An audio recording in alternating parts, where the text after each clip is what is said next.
Have you ever felt like you're just too busy? The to-do list is a mile long, the demands are piling up, and you're running on fumes. In the middle of all that chaos, have you ever thought, I'm even too busy for God?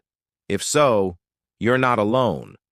This is a struggle as old as time, and we see it beautifully illustrated in the story of two sisters, Mary and Martha. Jesus comes to visit their home. Picture the scene. Martha, a fantastic host, immediately kicks into high gear. She's stressing over the meal, the arrangements, making sure everything is perfect for her honored guest. She's serving Jesus, right? That's a good thing, but in her whirlwind of activity, she gets frustrated. Why? Because her sister Mary isn't helping. Instead, Mary is just sitting at Jesus' feet listening to him teach. Martha, completely frazzled, goes to Jesus and says, "Lord, don't you care that my sister has left me to do the work by myself? Tell her to help me." She's basically saying, "Jesus, can't you see how busy I am? Make her get up and do something productive." It's a moment we can all relate to. We often measure our worth and even our devotion by how much we do. But Jesus' response is so gentle and profound. He says, "Martha, Martha, you are worried and upset about many things, but few things are needed, or indeed only one. Mary has chosen what is better, and it will not be taken away from her." Wow, let that sink in. Jesus didn't scold Martha for serving. Her service came from a place of love. The issue wasn't her action, but her anxiety. She was so consumed by the doing that she was missing the opportunity to simply be with the one she was serving. Her busyness, her worry, was robbing her of the very intimacy she craved. Mary, on the other hand, understood something crucial.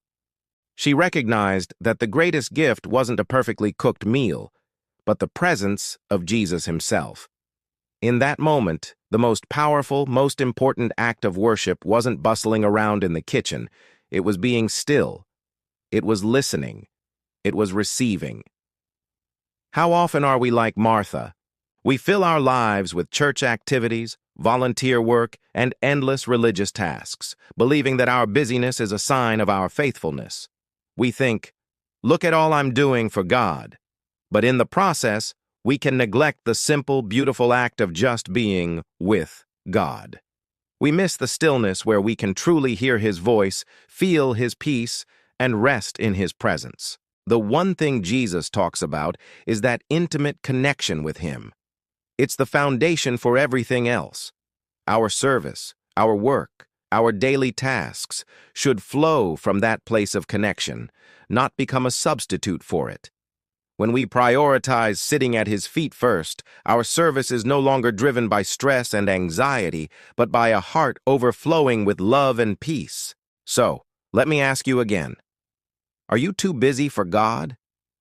Maybe the invitation today isn't to do more, but to do less. To intentionally carve out moments of stillness. To put down the to-do list, even for a few minutes, and just sit at his feet. To listen. To be present.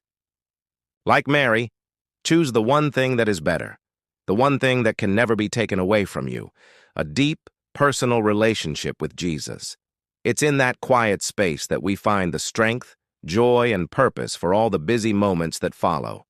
Thanks so much for watching. If this message resonated with you, I'd be so grateful if you'd like this video and subscribe to the channel for more content like this. We'll see you in the next one.